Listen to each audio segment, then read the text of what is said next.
अस्सलामुअलैकुम। अब हम शुरू करने लगे आईएस कर्व की डेरिवेशन, जो कि केनेजियन सिस्टम के अंदर हम देख रहे हैं। ठीक है, आईएस कर्व जो है वो बेसिकली गुड्स मार्केट का इक्विलिब्रियम है, जो कि इन्वेस्टमेंट और सेविंग कर्व्स को इक्वल करके बनेगा। ठीक है, इन्वेस्टमेंट एंड सेविंग का कर्व। ठीक है, तो आईएस कर्व को अगर मैं यहाँ पे डिफाइन कर दूँ, होगा IS curve is a schedule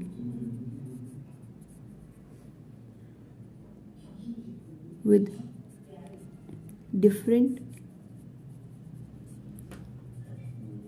combinations of income and interest rate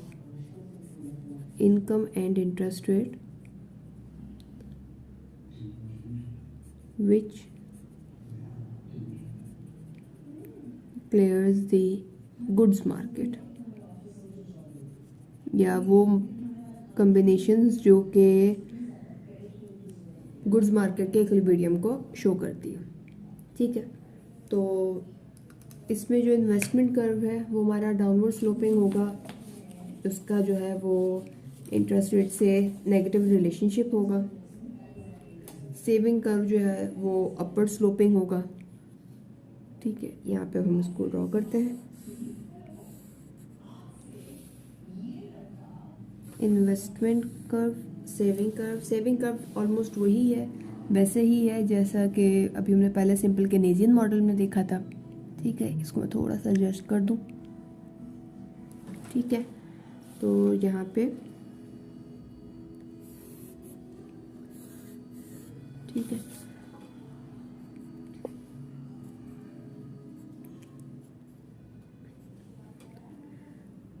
real interest rate investment is equals to saving.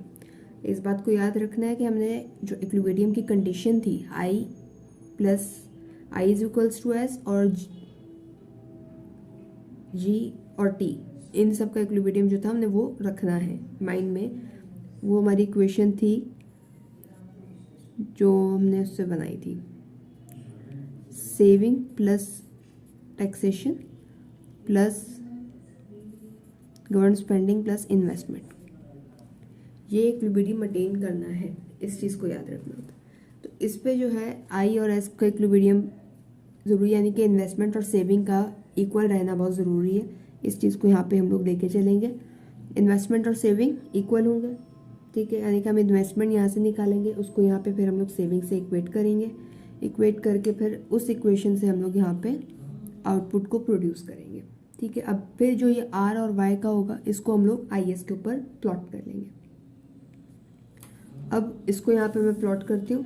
Investment से आपका जो सेविंग फंक्शन है उसका होता है नेगेटिव रिलेशनशिप, ये आपका इन्वेस्टमेंट का कर्व बन गया। और जो सेविंग है वो बेसिकली आउटपुट का फंक्शन है, और आउटपुट से आप उसका पॉजिटिव रिलेशनशिप है, तो आपका सेविंग का फंक्शन बन गया। ठीक है, अब यहाँ पे मैं 2 पॉइंट्स लूँगी और दोनों से हम लोग जो है अपना आईएस कर्व जो है ड्राइव करेंगे। ये पॉइंट ए ले रही हूँ, ये पॉइंट बी ले रही हूँ। ठीक है, तो पॉइंट ए, ये पॉइंट बी। ठीक है, पॉइंट ए पे जो है lower interest rate, point B पे हायर इंटरेस्ट रेट। ठीक है, पॉइंट ए पे जो है आपका आर नॉट इंटरेस्ट रेट के ऊपर आपका इन्वेस्टमेंट जो है वो आई नॉट है। ठीक है, पॉइंट बी पे आपका इन्वेस्टमेंट I1 है और इंटरेस्ट रेट जो है वो R1 है। अब इस इन्वेस्टमेंट को इक्वेट करते हुए हमें सेविंग भी S0 ही चाहिए, तो ये आपके पास आ जाता है जिसमें S0 is equals to I0। और इस इन्वेस्टमेंट और सेविंग को यूज़ करते हुए जब आप यहाँ से इसको एक्सटेंड करेंगे सेविंग से, और सेविंग वाले कर्व से आप यहाँ नीचे एक्सटेंड करेंगे, तो ये आपके पास आ जाएगा Y0। ठीक है, यानी कि R0 को यूज़ करते हुए आपने ये Y0 आउटपुट जो है प्रोड्यूस कर लिया। अब R1 है यहाँ पे इन्वेस्टमेंट I1। ठीक है, I0 से कम है, तो अब कम वाली पे आप क्या करेंगे यहाँ पे। ठीक है, S1 is equals to I1, आप यहाँ से एक्सटेंड करेंगे पॉइंट, ये आपके पास Y1 आ गया। ठीक है, ये हो गया आपके पास पॉइंट ए, यहाँ पे आ गया पॉइंट बी। अब ये जो दोनों पॉइंट हैं इनको हम लोग प्लॉट कर लेंगे। चलें, अब थोड़ी सी अगर कंफ्यूजन हो रही है मैं इसको यहाँ पे पहले लिख लेती हूँ कि किसका पॉइंट कहाँ पे। ठीक है, पॉइंट ए पे आर नॉट है और वाई नॉट, ठीक है, और पॉइंट बी पे आर वन है और वाई वन है। ठीक है, अब यहाँ पे इसको मैं आई एस पे प्लॉट कर लूँगी। आई एस बेसिकली हमारा जो है वो बनेगा इंटरेस्ट रेट और आउटपुट के दरमियान, यानी कि वाई एक्सिस पे हमारा इंटरेस्ट रेट है और एक्स एक्सिस पे आउटपुट। हमारे पास दो लेवल हैं, एक आर नॉट और एक आर वन, इसके अलावा एक Y one level of output है और एक वाई नॉट। ठीक है, तो आर नॉट और वाई नॉट का एक पॉइंट बन रहा था जो कि ए है, और एक आर वन और वाई वन का बन रहा है जो कि पॉइंट बी था। ठीक है, और यहाँ से इसको जब मैं प्लॉट डाउन करूँगी तो ये आपके पास आई एस का कर्व बन जाएगा। आई एस कर्व हमने ड्राइव कर लिया। चलिए जी, हमने इन्वेस्टमेंट और सेविंग का कर्व बना लिया, हमने आई एस को ड्राइव तो कर लिया, मगर वो हमने उसके अंदर गवर्नमेंट सेक्टर को ऐड नहीं किया था। तो अब हम गवर्नमेंट सेक्टर को इसमें ऐड करके फिर आई एस को ड्राइव करेंगे। ठीक है, और उससे थोड़ा सा फ़र्क भी वाज़ेह हो जाएगा कि क्या फ़र्क पड़ रहा है से और सब कुछ। ठीक है, तो वही दो कर्व्स हैं, इन्वेस्टमेंट के साथ जो है वो गवर्नमेंट सेक्टर आ जाएगा और सेविंग के साथ जो है वो टैक्सेशन आ जाएगा, जो कि इक्विलिब्रियम की कंडीशन के हिसाब से है। ठीक है, तो वाई यहाँ पे आपकी सेविंग है और अब टैक्सेशन है। यहाँ पे आपके पास जो इन्वेस्टमेंट थी वो अब सिर्फ इन्वेस्टमेंट नहीं बल्कि अब साथ में गवर्नमेंट स्पेंडिंग्स भी इसी का हिस्सा है, और यहाँ पे आर। तो आपका जो यूजुअल फंक्शंस थे उसको मैं पेंसिल से ड्रॉ कर रही हूँ, यानी कि आपका सिर्फ और सिर्फ इन्वेस्टमेंट का था जो कि आर का फंक्शन है, और आपका जो सेविंग था वो सिर्फ और सिर्फ डिस्पोजेबल इनकम का फंक्शन था जो कि मैं यहाँ पे ड्रॉ कर रही हूँ। ठीक है, अब इनमें गवर्नमेंट स्पेंडिंग और टैक्सेशन ऐड हुए हैं तो ये आगे की तरफ शिफ्ट हो रहे हैं। ठीक है,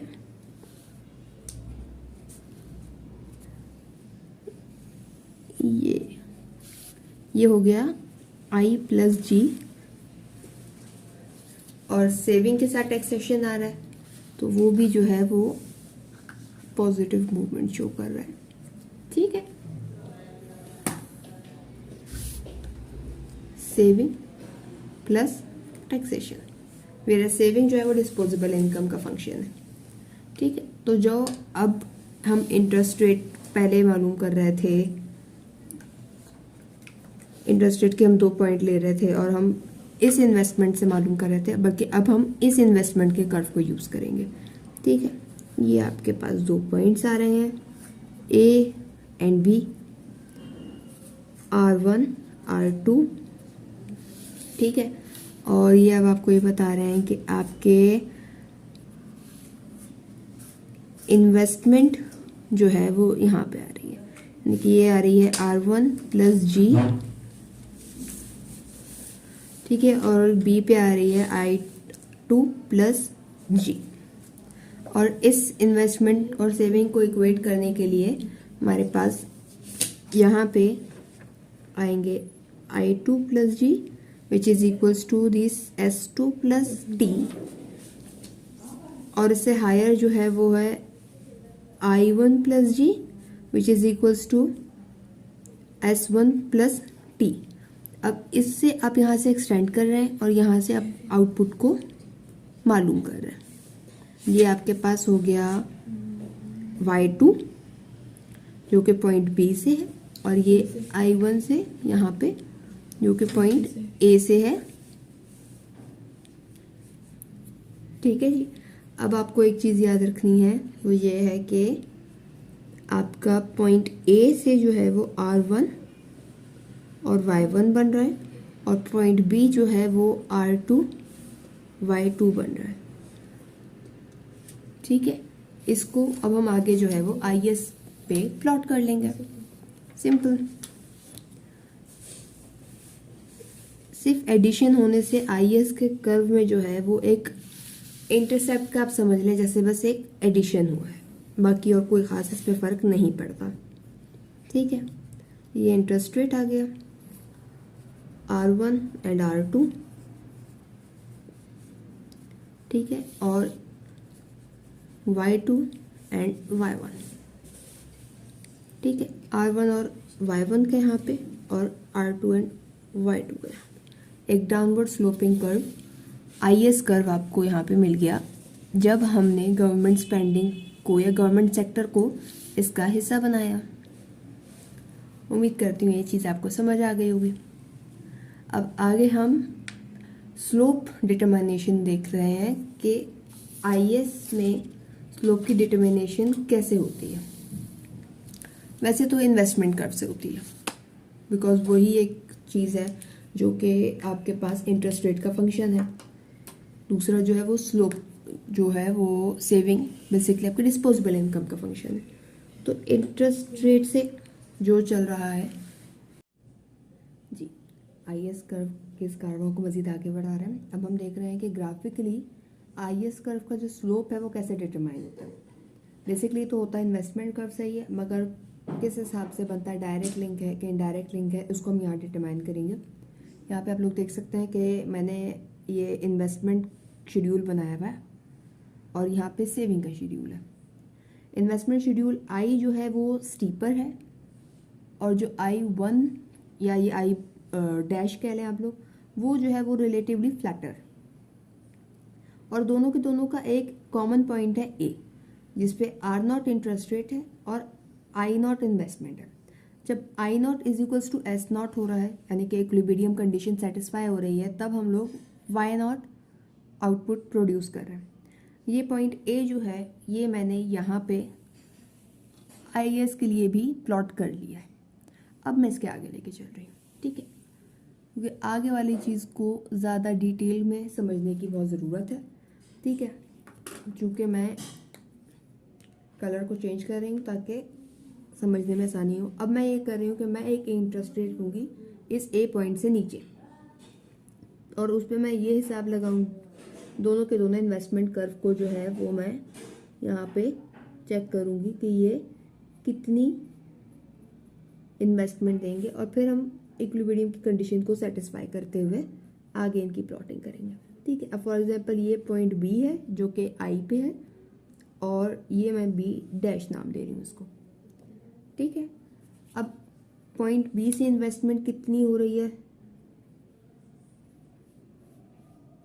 मैं इसको यहाँ पे I1 का नाम दे रही हूँ, और जो I1 डैश इन्वेस्टमेंट है उस पे जो B डैश पॉइंट है उस पे मैं यहाँ पे जो है I1 डैश इन्वेस्टमेंट का नाम दे रही हूँ। ठीक है, अब आप देख रहे हैं कि I0 से I1 में गैप बहुत थोड़ा सा है, वेयरएज I1 डैश से गैप ज़्यादा है, तो उसी तरीके का हिसाब किताब मैं यहाँ पे रखूँगी। ठीक है, वैसे आप चाहें तो स्केल से परफेक्टली मेजरमेंट करके भी कर सकते हैं, कोई ऐसा इशू नहीं। तो यहाँ पे मैं कर रही हूँ कि ये है I1 is equals to S1, और ये I1 डैश जो है थोड़ा सा अबव जाके I1 dash is equals to S1 dash equilibrium की कंडीशंस को फुलफिल कर रहे हैं यहाँ पे।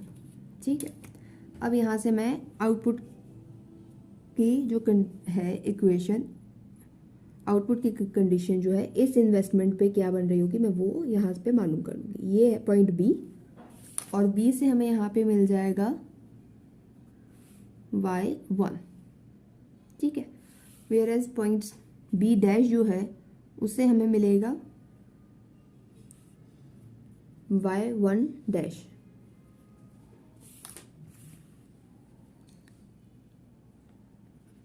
ठीक है जी, अब यहाँ पे आप ये भी देख सकते हैं कि Y1 और Y1 डैश में गैप ज़्यादा है, और Y1 जो है वो Y0 से ज़्यादा ही है। ठीक है, अब इन सेम पॉइंट्स को मैं नीचे प्लॉट करूँगी और हम IS कर्व ड्रॉ कर लेंगे। ठीक है, हमारे पास A पॉइंट तो ऑलरेडी प्लॉटेड है। यहाँ पे आ गया Y1 और एक गैप के बाद y1 डैश, और इंटरेस्ट रेट हो गया आपके पास R0 से कम है R1। तो R1 से हम यहाँ पे इसको निशान लगा लेंगे, ये हो गया आपके पास पॉइंट B, और ये हो गया पॉइंट इसके यहाँ पे B डैश, ये B और ये हो गया B डैश। ठीक है, अब हमारे पास दोनों कर्व्स के लिए जो कह सकते हैं हम शेड्यूल के लिए जो हमें 2 पॉइंट्स चाहिए वो हमारे पास आ चुके हैं। हमने अब सिर्फ और सिर्फ इनको ड्रॉ करना है। A to B जो है ये हमारे पास IS हो गया स्टीपर वाला। जब हमारा इन्वेस्टमेंट कर्व स्टीपर है तो हमारा IS भी स्टीपर बन रहा है। अब स्टीपर को आप ये कह लें कि लोअर इंटरेस्ट इलास्टिक है, ठीक है, या इंटरेस्ट इन इलास्टिक इन्वेस्टमेंट है, इस तरीके से भी कह सकते हैं। अब ये जब आप A और B को ज्वाइन करेंगे तो ये फ्लैटर बनेगा। इन्वेस्टमेंट कर्व जब आपको फ्लैटर था तो आपका ISB जो है वो फ्लैटर बन रहा है। अब फ्लैटर को आप ऐसे कह सकते हैं कि वो इंटरेस्ट इन इलास्टिक है, सॉरी इन इलास्टिक नहीं होगा, इलास्टिक होगा। इन्वेस्टमेंट चूँकि आपकी इंटरेस्ट इलास्टिक है तो आपका जो IS कर्व है वो भी जो है वो इंटरेस्ट इलास्टिक है। ठीक है जी, IS के स्लोप की डिटर्मिनेशन के बाद अब वो फैक्टर्स देखेंगे जो कि IS को शिफ्ट करते हैं। इसमें सबसे पहला केस हमारे पास है गवर्नमेंट की स्पेंडिंग का राइज, फिस्कल वाली साइड का है। ठीक है, अब मसला ये है कि भाई गवर्नमेंट की स्पेंडिंग का राइज हो या टैक्सेशन का राइज या फॉलो वो गवर्नमेंट सेक्टर करता है, वो हमारे हाथ में नहीं है। हमारे हाथ में होती है हमारी इन्वेस्टमेंट और सेविंग्स, हम उसी के साथ ही बैलेंस लेकर आ सकते हैं। तो यहाँ पे भी कुछ ऐसे ही होगा कि गवर्नमेंट जो है वो अपने एक्सपेंडिचर्स बढ़ा देती है। ठीक है, तो जिन इंटरेस्ट रेट्स पे हम कम इन्वेस्टमेंट कर रहे थे, I0 प्लस G0 था, और उन कम इन्वेस्टमेंट्स पे हम प्रोडक्शन कर रहे थे, S0 प्लस T था, नॉट था, और उस पे हमारा जो है ये Y0 आउटपुट बन रहा था। ठीक है, जिसको मैं यहाँ पे A का नाम दे रही हूँ। ठीक है, और इसी A पॉइंट को मैं यहाँ पे भी डोनेट कर देती हूँ R0। ठीक है, पॉइंट A और ये Y0। जब इसमें गवर्नमेंट की स्पेंडिंग बढ़ेगी तो हमारा ये जो इन्वेस्टमेंट का कर्व है ये आगे शिफ्ट हो जाएगा। ठीक है, आगे को आप इस तरीके से कह लें कि ये अपवर्ड एंड राइटवर्ड शिफ्ट हो जाएगा। ठीक है, प्लस G1 यानी कि G0 से G1 हो गया। ठीक है, यहाँ पे लिख देती हूँ, G0 से राइज होके G1 हो गया आपके गवर्नमेंट के एक्सपेंडिचर्स। तो अब आपने सेम R0 पे अब आप ज़्यादा कर सकते हो, अब आपको ज़्यादा इन्वेस्टमेंट मिल जाएगी पॉइंट B कर रही, और B को आप यहाँ से आगे लोगे तो I0 तो उतना ही है, गवर्नमेंट के स्पेंडिंग्स बढ़ गए। ठीक है, अब गवर्नमेंट के स्पेंडिंग्स पहले से तो बढ़ गए, आगे बढ़ेंगे। अब गवर्नमेंट की स्पेंडिंग्स को हम लोग टैक्सेशन से तो बैलेंस नहीं कर सकते क्योंकि वो तो हमारे हाथ में है ही नहीं, मगर हमने इक्विलिब्रियम के पॉइंट को तो अचीव करना है, तो वो हम लोग सेविंग को बढ़ा के करेंगे। यानी कि हमने अपनी सेविंग जो S0 थी उसको S1 में करेंगे, टैक्सेस अपनी जगह पुराने पॉइंट पे ही रहेंगे, और हम यहाँ से at the same saving curve output जो है वो हम Y1 कर लेंगे। तो इससे क्या होगा कि इंटरेस्ट रेट वही है मगर आउटपुट बढ़ गया। तो इंटरेस्ट रेट वही है मगर आउटपुट हमारा जो है बढ़ जाएगा, Y1 हो जाएगा पॉइंट B पे। तो ISB जो है वो आपका अपवर्ड एंड राइटवर्ड शिफ्ट हो जाएगा।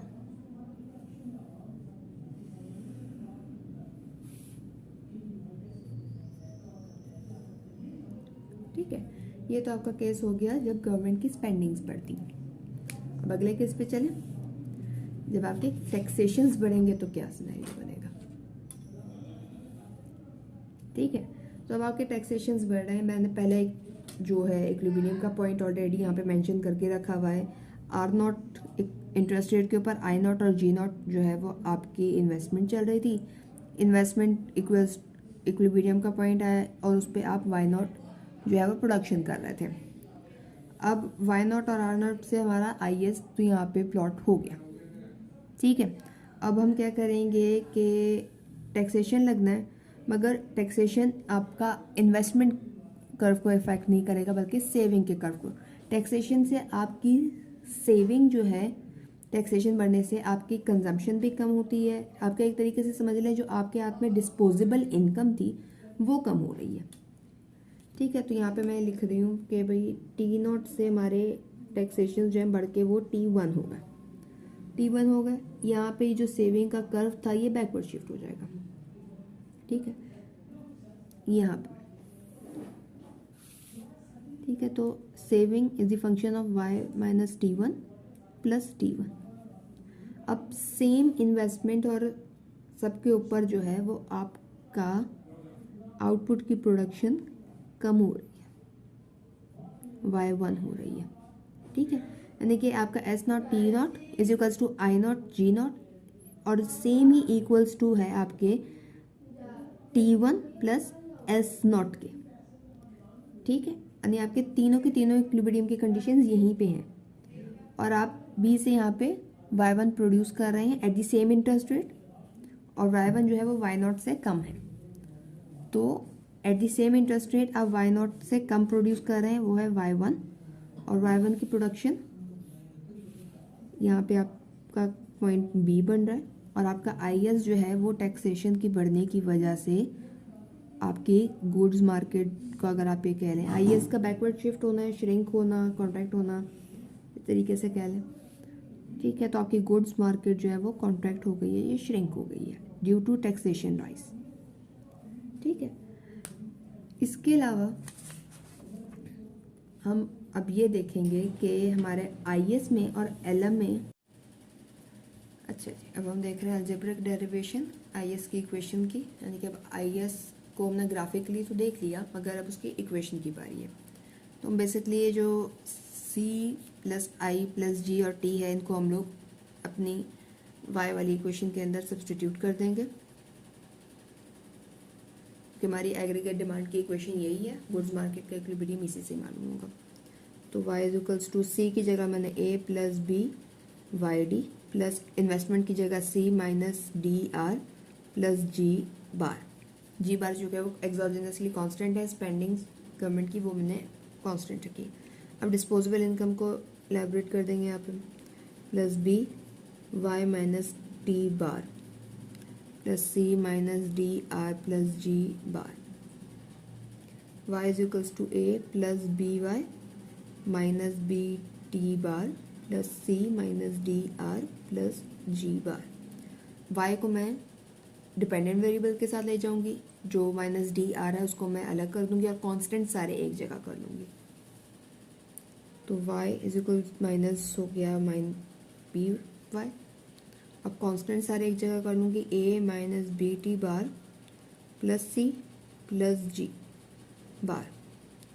इसके अलावा जो है अब आपका रह गया माइनस DR जो है ये आपके पास डिपेंडेंट वेरिएबल और उसका कोफिशिएंट। यहाँ पे मैं इसको सॉल्व कर लूँगी, 1 minus BY A minus BT bar plus C plus G bar minus DR, ठीक है। अब y के लिए सॉल्व कर लेंगे हम सिंपल इसको, y A minus BT bar plus C plus G bar, constant के साथ 1 माइनस B, स्लोप आ गया minus D on 1 minus BR।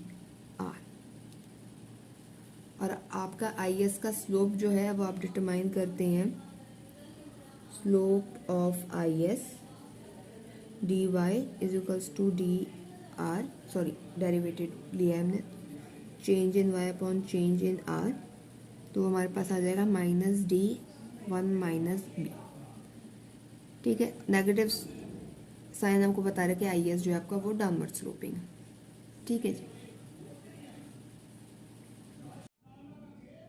अब हम देख रहे हैं कि LM कर्व IS कर्व दोनों की डेरिवेशन के बाद हमें ये तो मालूम है कि LM और IS बेसिकली जो कर्व्स हैं वो इक्विलिब्रियम पॉइंट्स शो कर रहे होते हैं मनी मार्केट और गुड्स मार्केट का रिस्पेक्टिवली। तो हमें ये कैसे पता चलेगा कि एक्सेस सप्लाई ऑफ मनी किस तरफ है और एक्सेस डिमांड किस तरफ है, मनी की और गुड्स की। तो उसको यहाँ पे हम मेंशन करने लगी हूँ मैं, ठीक है। तो एलएम के जो अबव एरिया है, अगर मैं आपको एलएम की डेरिवेशन थोड़ी सी याद कराऊँ बिल्कुल छोटे से ग्राफ में यहाँ पे, तो ये मनी सप्लाई था और ये आपका मनी डिमांड था, ठीक है। ये इक्विलिब्रियम का पॉइंट था। इक्विलिब्रियम के पॉइंट के ऊपर वाला जो है वो है excess supply of money, whereas जिसके नीचे वाला है वो है एक्सेस डिमांड फॉर मनी, ठीक है। इसी तरीके से मैं आईएस पे आऊँ, इक्विलिब्रियम के ऊपर वाला part excess supply of output और आईएस के लोअर पार्ट जो है, जो डाउनवर्ड हिस्सा है, एक्सेस डिमांड ऑफ आउटपुट। इसी तरीके से अगर हम दोनों को कंबाइन कर दें आईएस और एलएम को, तो फिर किस तरफ क्या होगा ये देखना है। तो आईएस के लोअर एरिया में था एक्सेस डिमांड ऑफ आउटपुट और अबव एरिया में है excess supply of output, whereas LM के अबव था excess supply of money, excess supply of money, whereas LM के नीचे था excess demand of money, excess demand of money, ठीक है। अब इस हिसाब से जो है यहाँ पे फिर हम मॉनेटरी फिस्कल पॉलिसीज़ के मिक्स लगाते हैं और मिक्स लगा के हमें जो है इक्विलिब्रियम तक पहुँचना होता है, जो कि बेसिकली ये है। एट इक्विलिब्रियम आपका ये है वो आउटपुट जो कि मार्केट में प्रोड्यूस हो रहा होगा at this interest rate level, और ये वो इंटरेस्ट रेट और आउटपुट होगा जो कि आपकी इकोनॉमी को क्लियर कर रहा होगा। इकोनॉमी आपकी इसके ऊपर जो है वो इक्विलिब्रियम पे